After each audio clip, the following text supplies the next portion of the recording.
Hello, my name is Sarah, and this video is all about starting a new student organization at the U. In this video, we're going to go over what the process of starting a new student organization at the U looks like. We'll provide some information about the Student Leadership and Involvement Office and how we can support you. We'll discuss what to expect in the new student organization registration form. And lastly, we'll go over relevant university policies that are important for you and your student organization to be aware of. So here's a general overview of what the process of starting a new student organization looks like. So first, in addition to watching this video, you'll also watch videos about how to best utilize Campus Connect, how to host events, how to advertise across campus, and you'll also watch a video about student organization funding. Once you watch those videos, you'll complete a brief quiz just to see kind of what you got from those videos. You'll also need to complete the bystander intervention training. So we'll talk about this a little bit further into the video, but a total of 3 individuals in the club will need to complete this. So this consists of watching about a 15-minute video and completing a quiz. You'll then, of course, fill out and submit the new student organization registration form, which consists of just filling out general information about your prospective organization, as well as uploading a constitution. Once you submit that form, the organization resource group and student leadership and involvement will review your application. And if approved, you can meet with the organization resource group if you want. We can help you set up your Campus Connect profile, as well as answer any questions that you might have. But again, that is optional. So who are we? Student Leadership and Involvement is a department on campus, and we are here to support you. Our main goal is to serve students by providing leadership and involvement opportunities within the department by connecting students to these types of opportunities on campus. We are also the organization resource group, so org, and org oversees all recognized student organizations, RSOs. There's a lot of different acronyms here, but essentially org is a viewpoint neutral group of staff and students dedicated to ushering student organizations through the recognition process, educating student leaders about university policies and resources, consulting with organizations on how to meet their goals, as well as providing financial assistance through ASUU and the activity fee for student organizations. If you ever have any questions or concerns, please do not hesitate to reach out to us. You can find out more information on our website, which is leadership.utah.edu/studentorgs. You can always stop by our office. We're located in Suite 234 in the Student Union building. So on the second floor of the union down in the involvement wing. You can also email us studentorgs@utah.edu. If you're more of a chat on the phone type of person, you can call us at 801-585-1100. And of course, go ahead and follow us on Instagram and Facebook at leadership.utah. So here's a map of the second floor of the union. So we are down, this is the involvement wing here, and our office is located in the Associated Students of the University of Utah, so ASUU office. We're not over here in the Student Leadership and Involvement office. That is our director's office. So you'll just go down a little bit further and we are right here.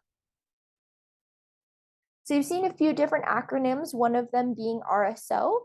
So what is that? So RSO stands for Recognized Student Organization, and any student group which registers with and receives recognition from Student Leadership and Involvement is an RSO. So recognized student organizations must choose their own leadership. They need to have at least 3 currently enrolled students serving in leadership positions, and their leaders cannot be compensated by a university for their work in the recognized student organization. And to maintain your organization status, the RSO must re-register with SLI each academic year. So to stay active, each year your organization will need to have 1 officer of your RSO complete the RSO training modules and submit the RSO training form. You'll also need to have at least 3 student leaders complete the asynchronous bystander intervention training, and you'll have someone complete a re-registration form in the spring. To keep track of your organization's progress, you can check out the RSO registration checklist found in the shared box folder. This folder is linked a few times throughout this registration form, so I believe in the introduction as well as the conclusion. So some benefits of being a recognized student organization, there are a wide array of them. These include the ability to check out equipment from our office, the ability to reserve space on campus at free or reduced rates, By being a recognized student organization, you're eligible to receive funding from ASUU. You have the ability to use certain university trademarks. You have the opportunity to table at the Get Involved fairs, both in the fall and spring semesters. You have access to all things Campus Connect. You have the ability to collaborate with other organizations and programs at the U. You have the ability to fundraise. You have the opportunity to create community on campus, and so much more. So what will the registration form ask for? Here's just a little general overview of what we're asking you to fill out. So just some organization basics, such as the name of the organization, the purpose of the group, any affiliations that the group might have with an outside organization. That might not apply to your organization, that's okay. The goals of your organization. We will have you select categories that your organization falls under. We'll of course ask for officer information as well as advisor information if you plan on having an advisor. And you can also upload a profile picture or logo if you have something complete at the time you're submitting this form.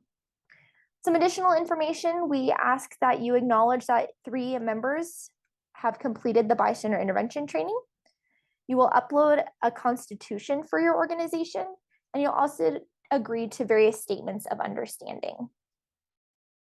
So I've mentioned this a few times already, but the bystander intervention training. So one task that we ask that you complete before submitting this form is this bystander intervention training. So SB 134 is a Utah State Senate bill, and to comply with state law and maintain your organization's recognition status, a minimum of 3 officers of your organization must participate in the educational training we are offering. We highly encourage you to share this educational training with all members of your student organization. To complete the training, you will watch a 15-minute video and complete a quiz as evidence of training completion. While the 3 officers of the organization may watch the video together, each individual student must fill out the form separately to show that at least 3 different people per organization have completed this safety training. If you have any questions regarding bystander intervention training, please do not hesitate to reach out to us. So something you'll want to think about are what categories your organization might fall under. There are a wide array of categories here. As you can see, they range from sport clubs to pharmacy groups to graduate student organizations and so on. When you get to the section about organization categories in this registration form, there will be a link to a document that has all the specific definitions of each category. So you don't have to guess what these mean. We do have definitions available. And if you're uncertain whether or not your organization falls under a certain category, or maybe there's a category you think we should have and we don't, go ahead and send us an email and we can chat further. For medical clubs, if your organization falls under a medical club, it is important for us to know whether your group is providing medical care. So patient or medical care is defined as rendering medical, surgical, dental, or nursing treatment, including the furnishing of food or beverages in connection therewith, or in furnishing or dispensing drugs or medical, dental, or surgical appliances. If your organization wishes to provide patient or medical care, you must seek sponsorship from a university department, you must receive dean's level approval, and you must also have a dedicated advisor who will closely supervise the organization. Please consult with the organization resource group and student leadership and involvement if your recognized student organization is interested in providing medical care. Please know that any RSO that provides patient or medical care without seeking proper approvals could be subject to both SLI and university sanctions. If you're uncertain whether the activities your organization plans to do fall under medical care, please contact us. So some recognized student organization policy basics. University Rule 6-401A is our student organization classification policy, And this university rule has been developed to explain the university's recognition process and to clearly establish, define, and formalize the relationship shared between recognized student organizations and the University of Utah. Each RSO shall be classified as an organization that is either sponsored, affiliated, or registered. SLI determines this classification by assessing the student organization's relationship to the university, the scope of its activities, and the perceived potential risk to participants and the university. So here is our recognized student organization classification graphic. It kind of breaks down these classifications based on just, of course, the main differences. So we have 3 different classifications, and we'll start with registered. So registered student organizations are recognized by the institution. This means they go through the recognition process, but they're not a part of the university. So because they are operating as a separate entity, they are not allowed to use university trademarks, except they do have access to certain @Utah logo set and verbiage. This means when it comes to naming the group, they can be Cupcake Club at the University of Utah, Cupcake Club at the U of U, and things like that. They have no financial accounts through the university, which means they are required to operate out of an off-campus third-party bank account. These organizations do not have to have an advisor, but they can if they want. Then we move over to affiliated organizations. These groups are affiliated with a campus department, but they are still not a part of the university. This classification is reserved specifically for sport clubs and fraternities and sororities. These groups are assessed by risk management and legal. Affiliated organizations have use of some university marks with permission, and they will also follow additional rules from their department. Affiliated organizations are required to have an advisor who helps guide and provide resources for the student organization. Both registered and affiliated groups have no financial accounts to the university and no donations under the university tax ID. Affiliated and registered groups are not tax-exempt entities unless they apply for that status through the IRS on their own. Then we have sponsored student organizations. As the name suggests, these are sponsored by a university department and therefore are a part of the university. These organizations are required to have an advisor who has responsibilities assigned by the department. These groups may have a dedicated workspace. Sponsored organizations also have access to use university trademarks. So when it comes to naming, sponsored groups could be University of Utah Cupcake Club if they so chose. These groups have to use financial accounts to the university, which means that they cannot operate out of an off-campus bank account. They have to use university accounts. Sponsored groups can accept donations under the university tax ID, and any contracting that they do, whether that be for space or hosting events, is going to go through the university contracting process. Regardless of classification, all student organizations have priority on-campus space reservations. They all have access to ASUU funding, and they're all required to go through required trainings for officers and advisors where applicable as a part of the re-registration process each year. This is an area that students often have questions about, so please do not hesitate to reach out to us if you're like, what the heck are these classifications? And again, here's our email right here, studentorgs@utah.edu. So kind of mentioned in the past slide, and when it comes to naming your prospective organization, it's important to pick an informative student group name that allows other students to understand what your group is. Student groups cannot use University of Utah names or trademarks explicitly or implicitly without proper permission. The names, symbols, and logos of your group may contain at the U of U, at U of U, at the University of Utah, and so on.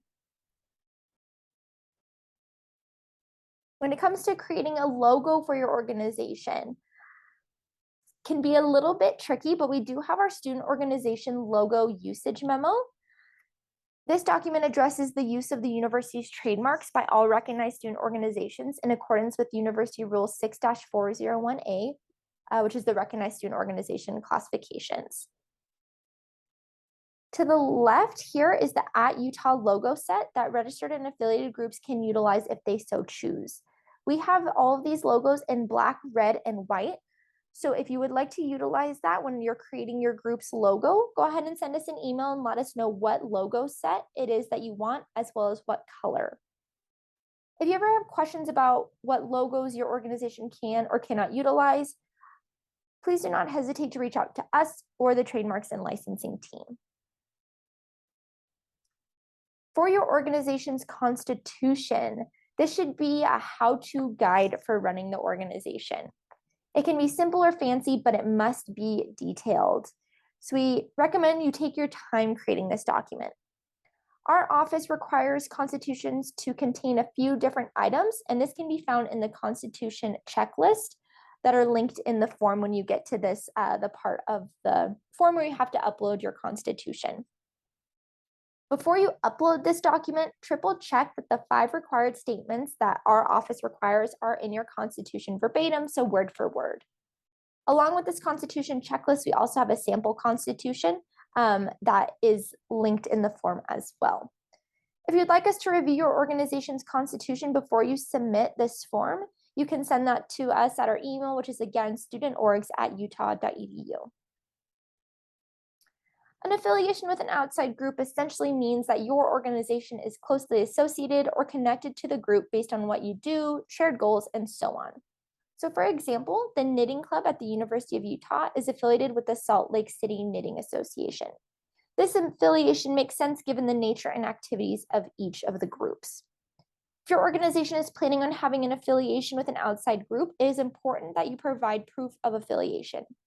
This proof of affiliation needs to have the organization's name, the affiliate confirmation, and it also needs to come from an official representative of the group that your organization is seeking an affiliation with. So here is a proof of affiliation example for the Knitting Club.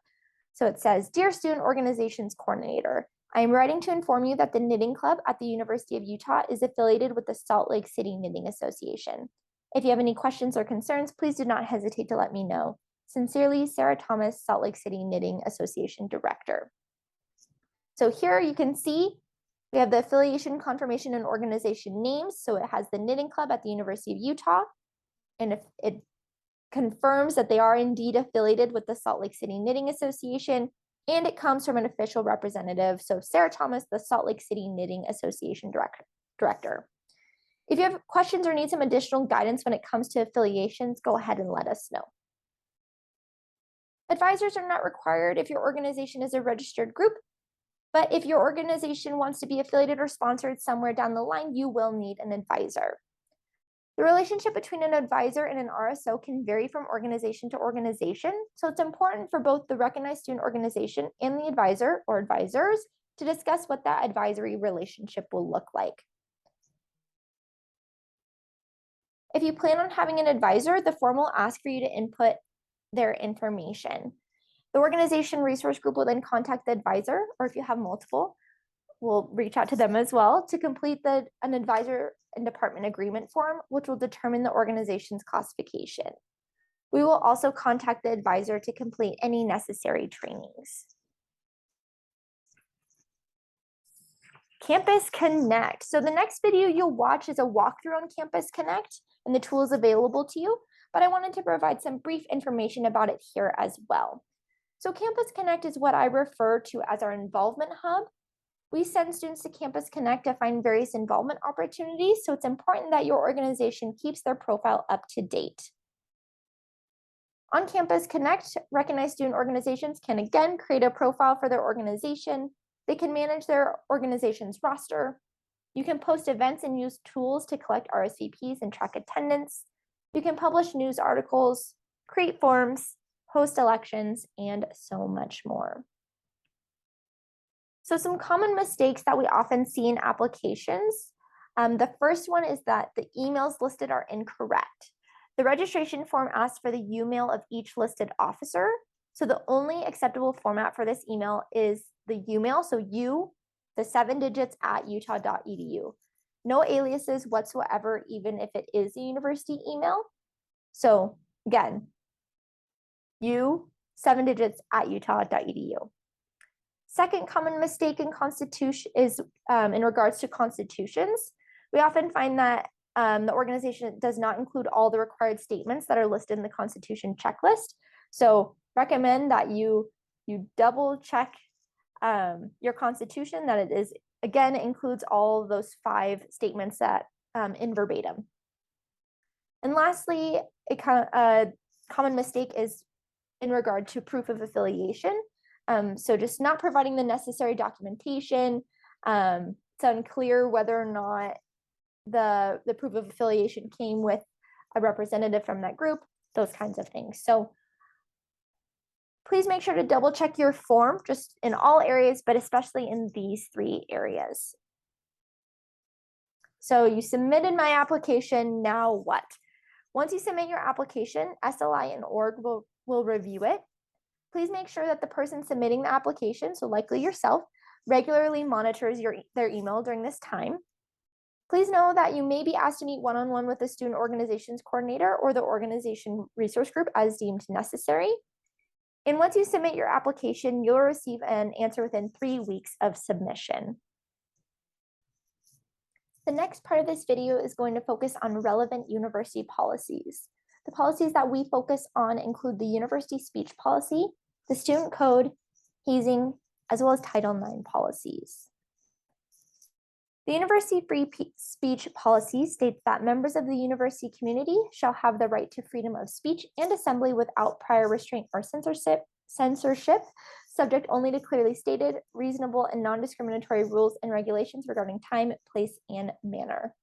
In essence, students have the right to form student organizations, practice free speech on campus, invite speakers to campus, and post flyers and distribute handbills, petitions, and so on.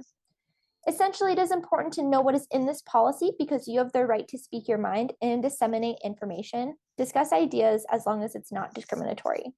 So it's important to know what's in this policy to understand what your rights are as a student and a student organization.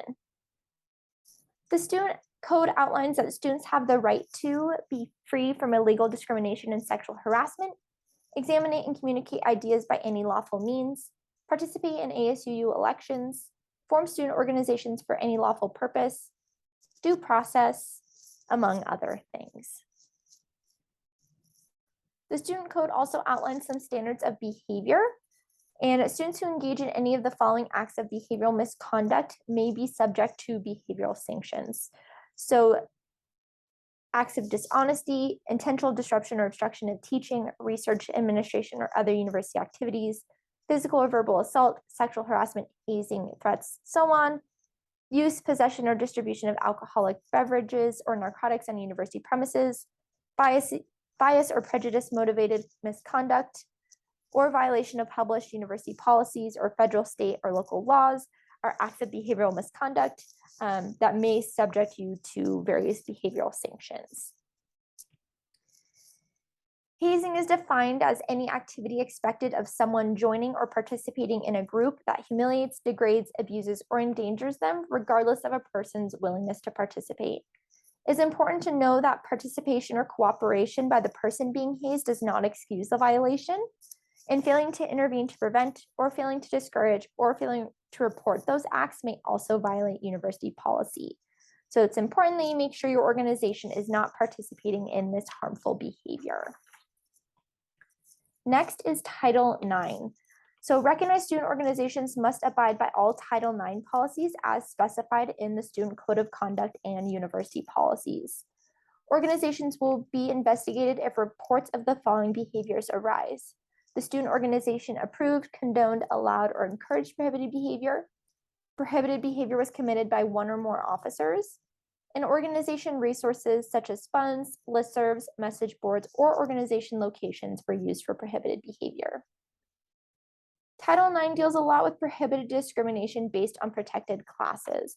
So on the left of this screen over here are examples of protected classes. On the right side of the screen are examples of prohibited discrimination. These include unequal treatment, harassment, retaliation, sexual misconduct, stalking, and relationship violence. So any of these perpetrated against folks based on their protected class is prohibited discrimination. The university has several resources for reporting and supporting students who may be targeted for discrimination and other behavioral or academic misconduct. The Office of the Dean of Students is a great place to start. Their website is deanofstudents.utah.edu. You can see here that they have a lot of opportunities to report. So each of these on their website will link you to a form where you can report an incident based on these different issues. So this is a screenshot taken from their website. So when you go to deanofstudents.utah.edu, you'll scroll down just a little bit on their homepage, and then you'll see this there. The Office of Equal Opportunity, Affirmative Action, and Title IX is also a great resource. Their website is oeo.utah.edu. So this is a screenshot, again, from their homepage. So their submit a report, it's right at the top of their homepage. There's also different information on these tabs above, how they can help, various resources, as well as frequently asked questions. So again, you can report through the Dean of Students or the Office of Equal Opportunity, Affirmative Action, and Title IX. A note about mandatory reporting. While the university encourages everyone to report, please note that student organization leaders are not considered mandatory reporters within the scope of their role as unpaid student leaders of a student organization. If you work on campus and serve as a student leader to an RSO, please discuss your mandatory reporting responsibilities with your direct supervisor. So I know that was a lot of information, but I hope it is all helpful to you as you navigate this process. If you have any questions at all, please do not hesitate to let us know. Again, you can email us at studentorgs@utah.edu. You can stop by our office, which is located in Suite 234 in the Union Building, or you can call us at 801-585-1100. Thank you so much for watching. Again, if you have any questions or concerns throughout this process, please let us know. We are here to support you.